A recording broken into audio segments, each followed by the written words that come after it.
Hi, everyone, and welcome. I'm Michelle Cobb, publisher of AudioFile magazine, and I'm super excited to be here with you today to talk with the young adult Audie's judges. This is our little chat, and we are here with three very recognizable names. They were, in fact, the celebrity judges for the YA Audie's category this year, and they'll reveal some secrets from behind the listening mic, as it were, or behind the earphones. But let's kick off with Jerry Craft. Jerry is the author of New Kid. This is the first graphic novel to win the Newbery Medal and is also a popular full cast audiobook and was a 2020 Audie nominee in the middle grade category. The sequel, Class Act, released earlier this year. Next up is Melissa De La Cruz, who is a best-selling author who has won critical acclaim and awards for books including Witches of East End, and one of many of her books available in the audiobook format, which is great. Her newest audiobook for teens, The Queen's Secret, released earlier this month, and we see a picture here from an earlier title in that series. And finally, we have Victoria Schwab, known as V.E. Schwab when she writes for young adults. She's published a dozen bestsellers for teens, and you can find many of her fantasy stories in the audiobook format, narrated by some very well-known names, including Julia Whalen, Therese Plummer, and Stephen Crossley. And she is a 2021 Audie nominee for The Invisible Life of Addie LaRue in the fantasy category. So when she's attending on the 22nd of March, she will be keeping her fingers crossed to win, I'm sure. Here we have the 5 finalists for the Young Adult Audie Awards. Very excited for this diverse and interesting list, and the judges will talk to us a little bit about their experiences today. We encourage you to go to theaudies.com to find out more information about each of the finalists and also to hear sound clips, which is an important part of the audio experience. All right, so now I have lots of questions for you all, and you have a chance to ask each other questions as well. Let's start off with one that's probably the easiest and the hardest on some level. Without revealing who the winner is, because that decision has been made, I'm told, tell us, starting with Jerry, about one of the titles you enjoyed from the Audie's finalist list. So I would say one that stood out for me is Clap When You Land by Elizabeth Acevedo. And I'm always really interested when the author is the narrator. Because I know when they did New Kid as an audiobook, they first told me about it, I was like, am I going to have to, like, how am I going to read a graphic novel? Am I going to have to be all the characters? And I was really scared about that. But when I hear the authors do it, sometimes because they know like every character intimately, like the inflections, like they just hit everything perfectly. And I felt strongly about this book. I think that, when I hear her speak, when she reads her books, I feel like I'm in the room with like a friend or a relative and they're telling me a story. And someone that's just a really good storyteller. If you have those family members that, you go on, it's like, okay, and you just get your popcorn and you just sit and eat and just, you don't even want to interrupt. And that was how I felt like the times when there was a little bit of tension with the character, I felt tense. Times when the character was happy, I felt happy. So completely manipulated my emotions. So I think that's good whenever an audiobook can do that.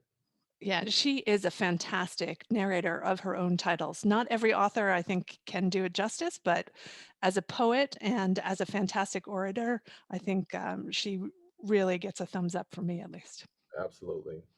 So, Melissa, tell us about one of your favorite titles from the finalist list. One of my favorites was Poison by Jennifer Donnelly.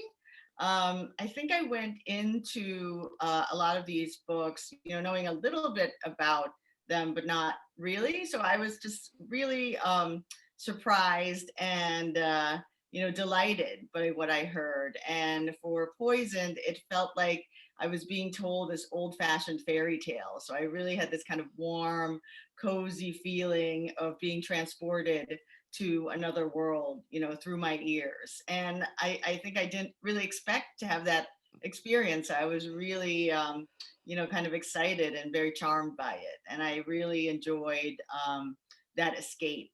I really felt like I went somewhere else in that book. Well, and that's so important in today's times where we can't necessarily go anywhere else. So using our ears to do that, that's fantastic. What about you, Victoria? What was one of your favorites? I was really struck by Everything Sad is Untrue by Danielle Neri. And I listen to a lot of audiobooks. I probably listen to between 50 and 75 a year. They're kind of my primary preferred experience format. And similarly to Jerry, I think there's something when an author narrates their own work, it can either go very badly or it can just take the experience to a completely new level. And I think I was really, really pleasantly surprised by the narration. I found it completely immersive. It was the kind of story that I love and that I go in understanding very little, and I feel like a slightly different person by the time I finish reading it. And I love stories that also play with structure, play with time, play with intimacy. It's a very intimate narration where you feel like you're this kid's trusted confidant. And I think that it really lent itself to kind of asking you as the listener to lean in, listen closely, pay attention. Yes, certainly as judges for the audience, you're really thinking about the narrator and how they bring about the text and do well with that. So I'm curious, did you have to hone new skills when you were judging? Victoria, you've listened to a lot, so I'll start with you. I had to force myself to listen at the designated speed. I am somebody who tends to listen to things at like 1.25 to 1.5. And it depends on the narrator. Obviously, some stories, the narration is slower than others, but I tend to be someone for whom I just like a little pep in the step of the narration. Not so much that you can hear any kind of auditory difference. It doesn't sound sped up, but it takes kind of the extra air out. And obviously, one of the most important things for us while listening to this was to listen to these stories as they were recorded, at the speed they were recorded. And so teaching myself to listen to the book at that speed, it was nice though. It's something that, again, I don't default to it, but it was a nice exercise in really appreciating sometimes the breath that gets put in, the spaces that get put in between the story. What about you, Melissa? Any new skills you had to hone here? Yeah, I think so. I think, being still, being patient, because I mostly read, hardcover books. My husband is the big audiobook guy. He's always got his headphones on. That's how he likes to, read books, is through audio. But I like to read. So I really had to kind of give that over and have somebody read to me, and not want to just kind of skim through it and just go fast. Like I wanted to experience it, like I said, it was like having a show in my ears. So that was really an interesting new experience. And did you guys listen at all together? Did you drag him into your listening? Yeah, I did. That's I fantastic. said, oh, you listen to this, since you like audiobooks. So yeah, I put them all in his Audible library. Oh, nice. So you can have that shared experience even when you're listening. Mm-hmm. What about you, Jerry? What new skills did you gain here? I think the biggest thing was knowing that I had to listen to about 45 hours of,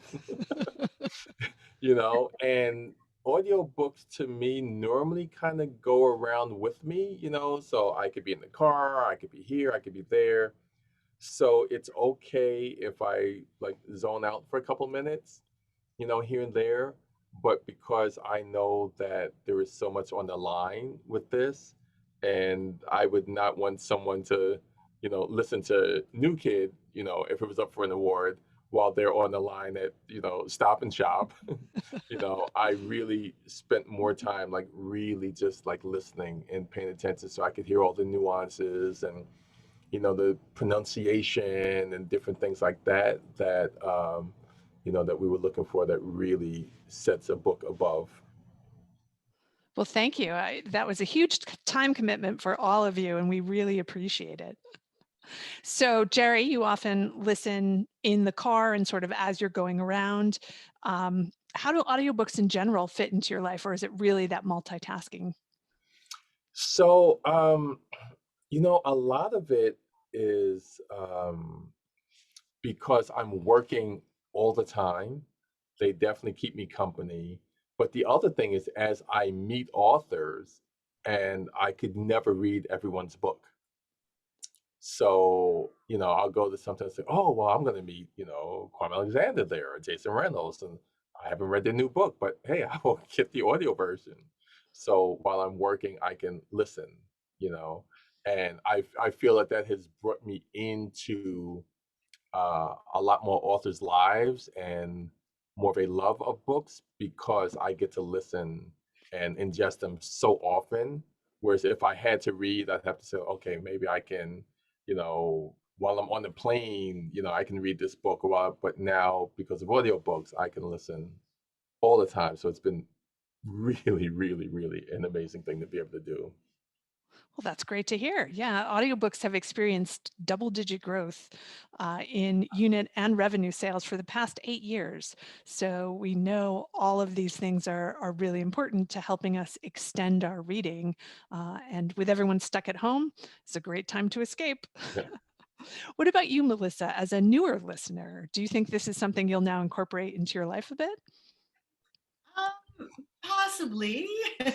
I am a creature of habit, and I do love a hardcover, but I think it is, nice. We listened to it in the car. We had a long drive to a ski resort, and I said, oh, let's put on the audiobook, and see what you guys think. And it was really interesting, because then my daughter and her friends could listen to it, and it was kind of a shared experience, and we were talking about it and what was good, and what we liked about it. So yeah, I think and people have been telling me about that for years. When you go on road trips, with the kids, put on the Harry Potter audio. And I was always like, no, we like to listen to music. But now I think we'll incorporate some of it into our drives. And that is something we hear over and over again. People get turned on to audiobooks by a road trip, and then they become addicts. So That's how I started. I started whenever I would drive up to Maine, I would listen to a Stephen King book on cassette, not even on DVD, on cassette. You go to the library and it'd be like 16 cassettes, and you just open them, you have to put them in order. that's creepy, listening to Stephen King as you're driving into his state.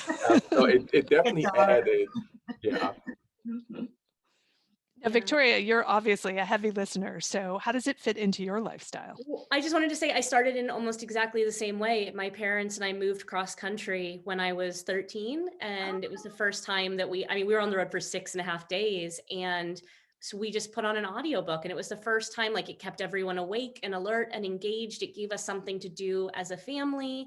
And it's then it became tradition anytime we had to make a drive anywhere. And then, when I drove on my own to and from college, I would listen to it. I used to live off campus when I was an undergraduate, and I would have about a 1.5 mile walk each direction from my apartment to campus.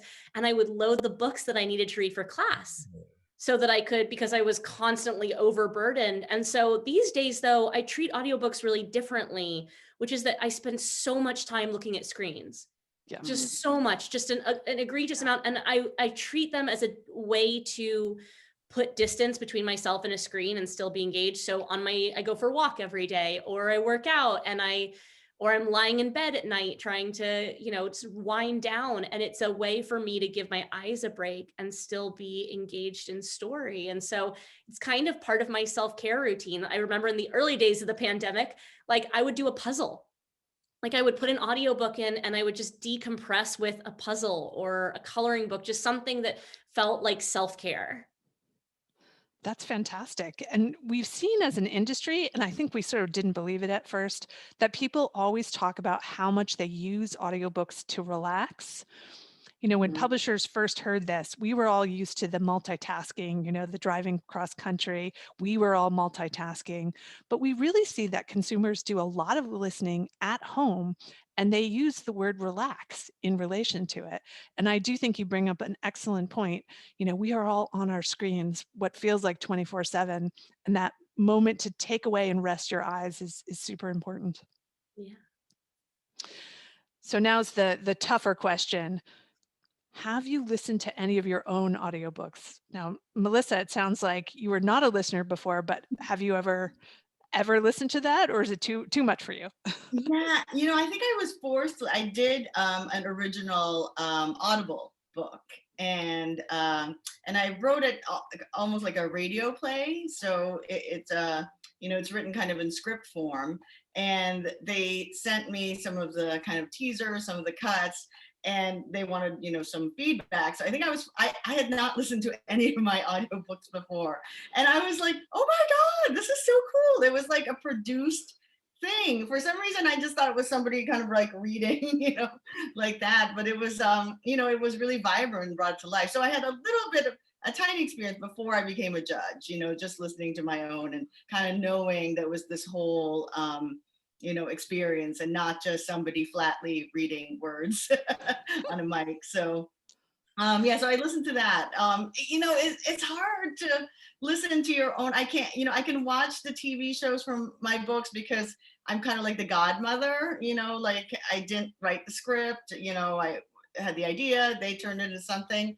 So you got a little distance, but with the audiobooks, like I wrote those words, I was like, oh no, it's very self-conscious. So it's hard to do. What about you, Victoria? As a big listener, do you listen to your own stuff? Self-conscious is the right word. It's almost like a secondhand embarrassment, but it's just mostly because I don't know what it's a control thing maybe. So I definitely listen to enough of my audiobooks because they're fantasy. And so I usually am involved in the process with the narrator of making sure that we understand each other from pronunciations, that whatever nuances need to be. The first time I got the courage to listen to more than like a single chapter was when I got the narrators for Gathering of Shadows and Conjuring of Light, because they were two of my favorite narrators. And then when I got Julia Whalen for The Invisible Life of Addie LaRue, that's somebody whose narration I have listened to almost everything she's done, because that's a fascinating aspect we don't always think of, which is that there are fandoms out there for authors. Then there are separate fandoms for narrators. There are people who buy an audiobook because of the narrator. And that I had such a surreal experience with the Shades of Magic books when I got Michael Kramer, who very famous fantasy narrator. And the first time I heard him recite one of my chapters, I was like, oh, wow, now this feels real. Like this is the big deal here. And then same with Julia. And so I try, but I've never listened to one of my books all the way through. And do you actually participate in the casting, making suggestions or getting to choose? Now I do more than I used to. I mean, I requested Julia probably a year and a half out. Like she was my top choice. I had heard her work on Gone Girl. I had heard her work on Evelyn Hugo. I knew she was the perfect person. And I just like then sat and wished until I got the call. But usually I get to decide between a handful. What about you, Jerry? Now, yours was a similar experience to Melissa's in that it was a full cast recording and a lot of work done to make the audio replace things that you would miss from not seeing the actual pictures in the graphic novel. Yeah. Can I tell you, I got such a thrill listening to both New Kid and Class Act. And with New Kid, in a lot of ways, that was when it first sunk in, like that I had kind of made it, to hear that Harper Audio presents New Kid by Jerry Craft. I felt like I was 8 years old. Like I got such goosebumps from hearing just that one sentence, that it was really, really pretty cool. And then I had listened to a couple of books narrated by Robin Miles, and I remember American Street by E.B. Du Bois, and I was just like enthralled, just like, and when I found out that they cast her as mom, and that I was like, we got Robin Miles, and so I just happened to be in the neighborhood when she was recording and asked if I could stop by. So I kind of, you know, fanboyed from a distance and heard her recording. And then, of course, they put me out eventually because they didn't want me there the whole time. But that was like a real thrill. And to hear the different voices and the exchange with the characters was a real thrill. And then I find myself that as I write the next book, I listen to the audiobook as a way to refresh it so I'm not constantly having to reread the book, which I don't know if I could reread it, but I can definitely listen to the audio book version again and again and go, oh, that's right, I have to include this in the next one. So absolutely. That's fantastic. And Robin's great. In fact, she is up for Best Female Narrator this year for N.K. Jemison's Oh, book. And of course, wow. Julia Whalen is a Best Female Narrator winner for Educated a couple of years ago. So yeah, these are great names in audio. You guys are really getting the cream of the crop there. So it sounds like, Jerry, that audiobooks do in fact keep you company in the studio. Absolutely. Were you involved at all in the transitioning of the graphic novel to the audio, like helping to craft that? Yep. I definitely helped to craft it. I see what you did Haha. there. Yeah. Yeah, because there are transitions that you don't see, like I could just cut in the book and he's at school, and then, next thing he's at home, and with just like just show it like the next chapter, whatever. But there are little parts that had to connect them, like, you know, on the way home from school, I really thought about what happened. And then when I got home, dad was there to greet me. Like those little things. Um, so yeah, it was a lot of like moving back and forth with Harper and Caitlyn, who just does an amazing job there. And she'd show me the script, and I go, "Oh, well, let's add this," and then I'd send it back, and we'd kind of work back and forth. So I had a lot of fun doing that, and then having it flow at the end was like, okay, takes teamwork to make the dream work. Yes, Caitlyn Gehring, who's a producer at Harper Audio, is a fantastic name in audiobooks. So again, you guys are getting the best here. Absolutely. Now, Melissa, you spend a lot of time looking at new and potential work from up and coming authors. So I know you haven't thought too much about audio before. Will you think about that now as you think about those authors? Yeah, I think so. I mean, I think we want the books to. So I have a new studio at Disney, Melissa Dela Cruz Studio imprint, which is coming out.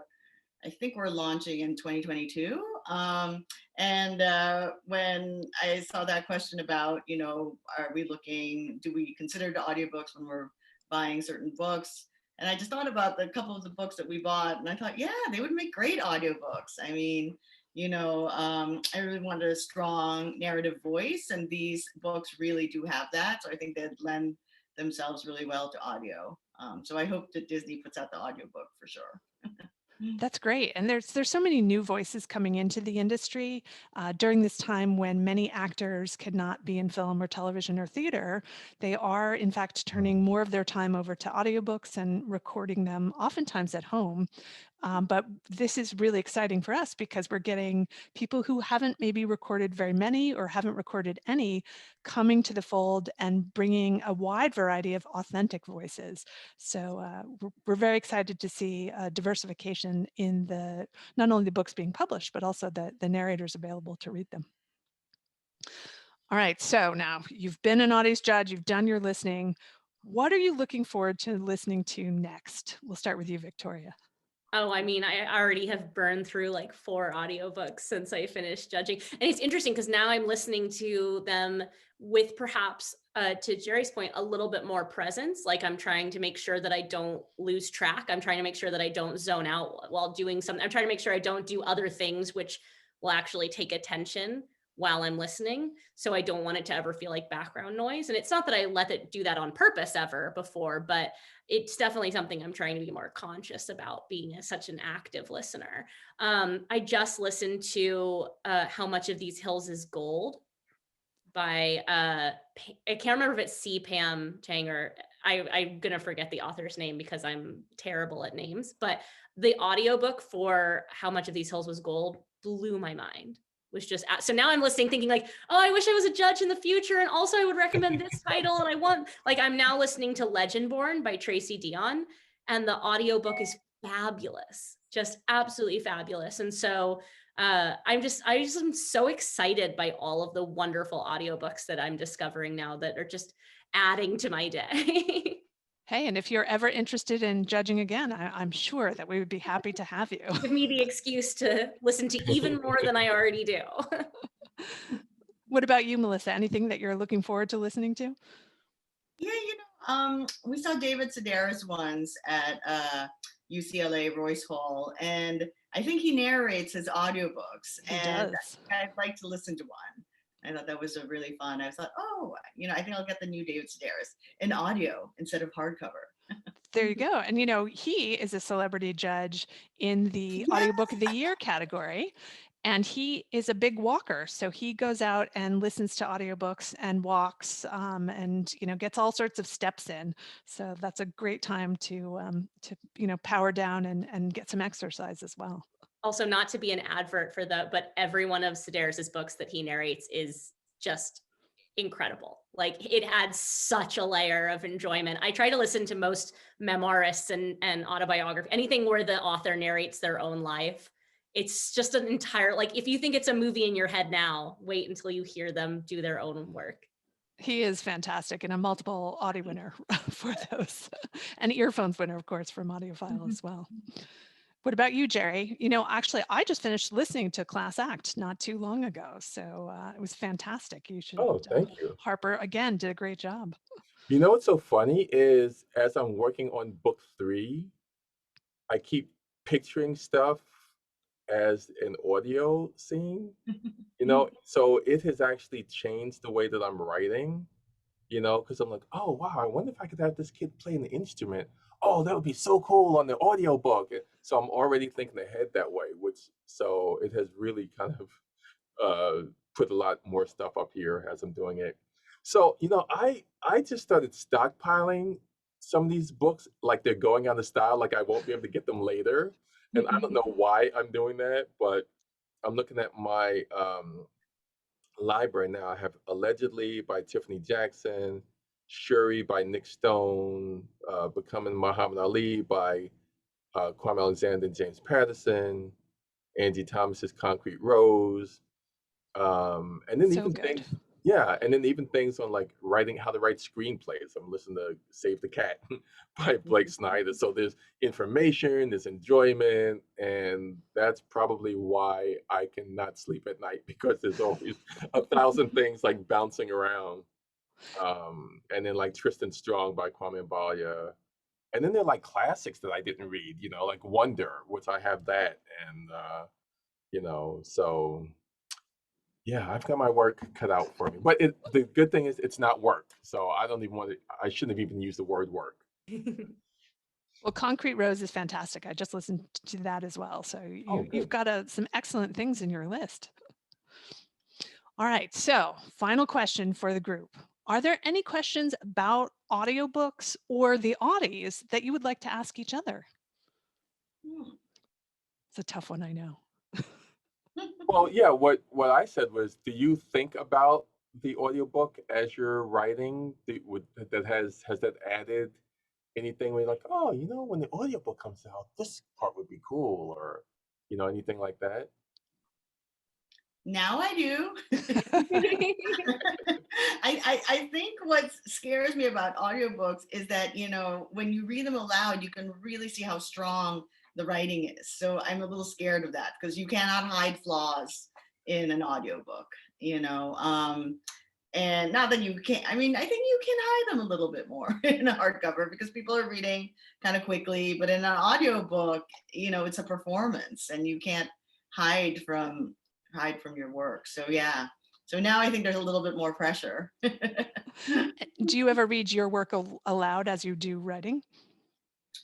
I think so, just to feel, is the pacing good, or does it sound right? Sometimes you're trying to build suspense and you're thinking, is that too cheesy if it's just all short sentences, or is it better? So I do sometimes, definitely. I always read mine out loud because it's all dialogue. I always have the Right. characters go back and forth. So if I don't read it out loud, I don't want to be surprised when the audiobook comes out and goes, they don't sound like they're talking. Yeah. So, Do you do different voices when you read aloud? you know what? A lot of times schools will ask me to read, oh, can you read the first chapter? And yes, I do do the voices and that I had years of practice when I would read my son's bedtime story. So I would always do like the voiceovers like that in different voices. And so that just comes in handy. So I just pretend like I'm reading to them. Excellent. Well, Victoria, I'll send Jerry's question back to you. Yeah, I mean, I don't think it's interesting. I think a lot about the narration in that I read it out loud to myself. I'm very like my background is poetry, so I'm very cadence and rhythm driven. Like I need sentences to go through a certain rise and fall, like they have to have a right syllabolic rhythm. So I think about them in that I want to think about all of my novels as if they're bedtime stories being told to someone. So because I grew up with my mom reading to me, I want each of these books to feel a certain way when they're read to somebody else, but I never think of the production of it. So it's always kind of a bit of an excitement. I didn't get audiobooks early on in my career. So it was like a threshold to even get them, to even have somebody else narrating, and then to be able to hear the rhythm and rise and falls. Probably why sometimes, especially earlier on, I had such a hard time listening to them, because I would be like, please don't put the emphasis in the wrong place. Please just like make it sound like a song. So I think a lot about the aspiration of the narration. And I then am always just deeply nervous about it actually being in somebody else's mouth, because it's always, for the year or two that I'm drafting, it's only my voice. Yeah, when we drove sometimes with my family, and my kids were young, and we would drive from like Connecticut to like Chicago or Texas. And we knew it was a really good audiobook when they would put their Game Boys down and they'd just be like listening like this, not realizing that they weren't playing. And I was like, good job, audiobooks. Well, this has been so interesting. On behalf of AudioFile magazine, let me say thank you for sharing with us about your experience as an Audie's judge. And then, of course, on behalf of the Audio Publishers Association, let me say thank you for judging. And we'd be happy to have you back. If you're ever interested, let us know. And we look forward to viewing the Audies. You can actually see it at the Audio Publishers Association YouTube channel, which is Audiobook Community, on March 22nd, starting with the red carpet at 8:30 Eastern Time and the actual ceremony at 9 p.m. And if you want samples and to see the artwork and everything, see who the narrators are, please visit theaudies.com, where we have all of that information about this year's finalists. Thank you and have a great day.